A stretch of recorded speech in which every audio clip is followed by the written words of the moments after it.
Nick Cannon has us all fooled. He is a top 3 mastermind in the world. He right behind immigrant mothers and retail store managers. Nick Cannon is a titan in the media industry.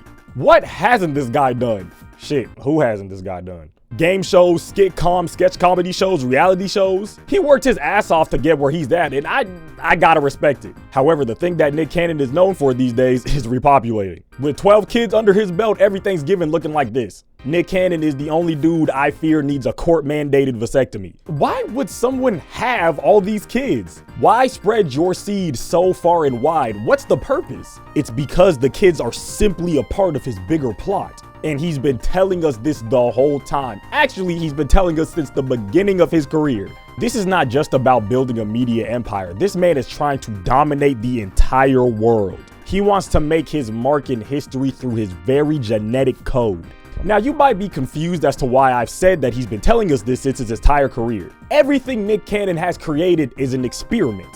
It is a test. So in order for all of this to make sense, let's start at the beginning. Before Nick Cannon was all that. Get it? Because all that's the name of the show.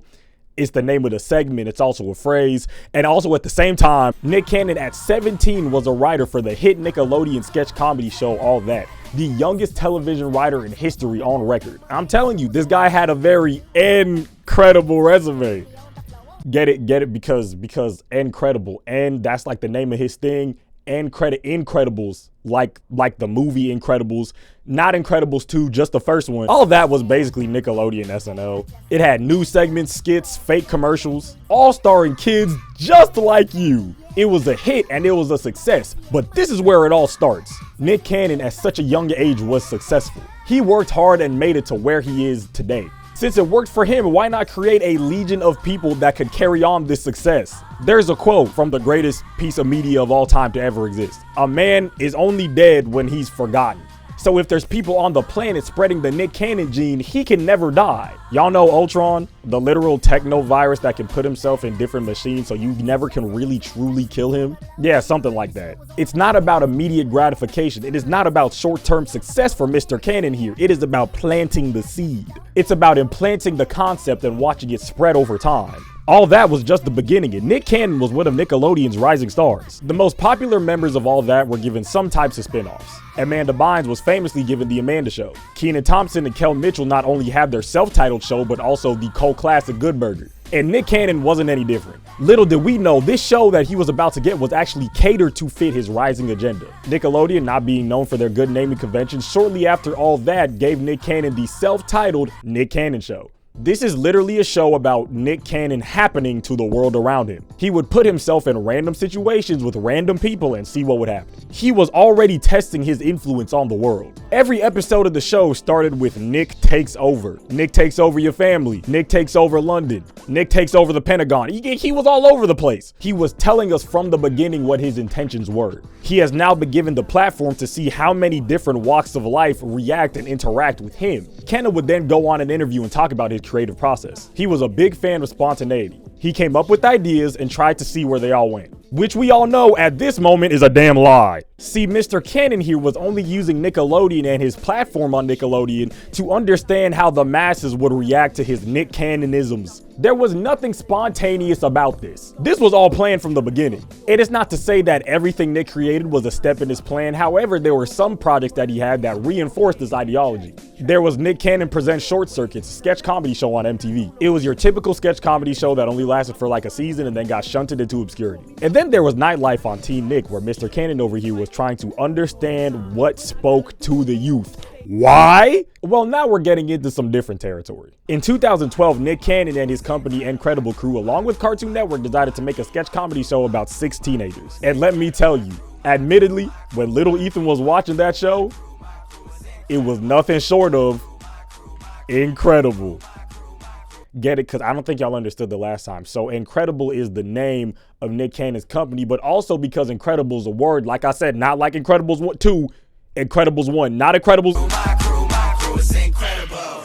So y'all watching at home, let me ask you something. Why would Nick Cannon make a show about a group of diverse kids that are going through situations regarding school, neighbors, relationships, crushes, etc.? Well, to the naked eye and maybe an actual marketing professional, he made it to target preteens and teenagers who found all these situations relatable. Sure. Okay, but I think too much. You know there's another angle. So many sides to this shit we ain't even solved yet. Nick Cannon was simulating what it would be like to have a bunch of different kids in a bunch of different places, all guys as a comedy show. Incredible Crew had bumpers, music videos, and your general skits. This guy ran every type of scenario a child could be in all in one show. Dealing with a loud kid on a plane, running errands with your mom, having a crush, if your kid believes in ghosts. Every scenario this man could have imagined a kid going through was in this show. There's no way that he'd be able to run simulations on actual kids. That's cruel. That's inhumane to us. Nicholas Cannonball over here wanted to make sure that he was building a legacy and that legacy was secure. He isn't dumb.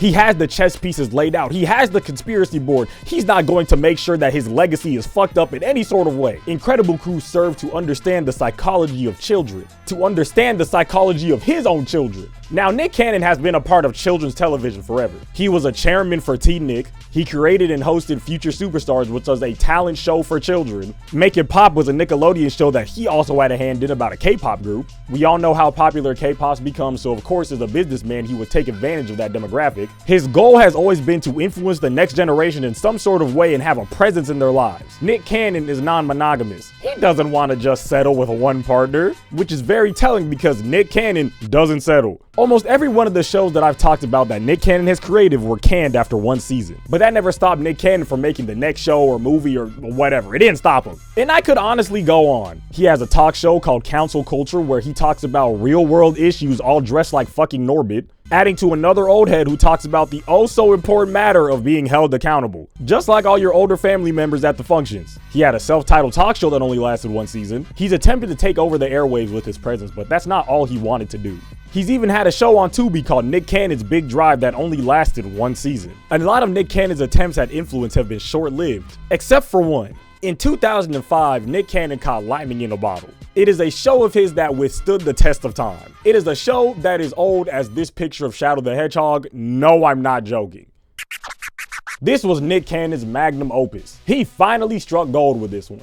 Wild 'N Out has been longer than some of y'all have been alive. This is VH1's One Piece, all right? They've been going and going and going for like 20 years. Wild 'N Out is a show where a lot of influencers and celebrities come together to have a lot of games that have some type of hip hop and improv influence. There are many different types of games, but the one that's the most, if not the most popular game on this show is At the family reunion, who we introduce,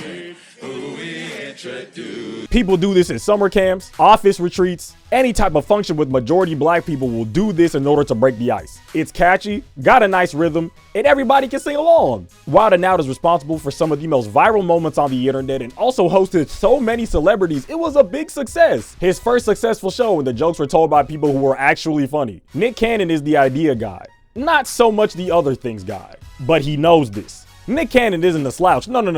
He knows exactly what he's doing. You see, the reason why I brought up every project Nick Cannon has ever done is simply because his whole master plan has been unfolding before our very eyes. Nick Cannon is not just trying to establish a media empire. He's not just trying to be on the TV. This man is ambitious. He's going full send. Let's trace it back to the beginning. All that was Nick Cannon's first steps into the world of TV. He experienced success at a very young age, and he was hungry for it. He wanted to make sure that he had an influence on not just Nickelodeon, but everywhere. He then gets a show in the early 2000s where he speaks of taking over. For a season straight, he takes over everything. Your family, London, your mama. Then he starts various shows in the early 2000s like Short Circuits on MTV and Nightlife on T-Nick. He is trying to bring his various ideas to life. He then makes Incredible Crew, a show about kids doing kid stuff in various kid situations. He was the chairman on T-Nick and hosted a talent show to try to find the next superstar. He created a show capitalizing on the K-pop popularity with the youth and even a talk show about mental health. Then rewinding back to 2005 made Wild 'N Out, a show that's lasted for 21 seasons. But what if I told you that all of this was a more socially acceptable way to enact his greater scheme? Now, the one thing I haven't really touched much upon in this video is, well, his children.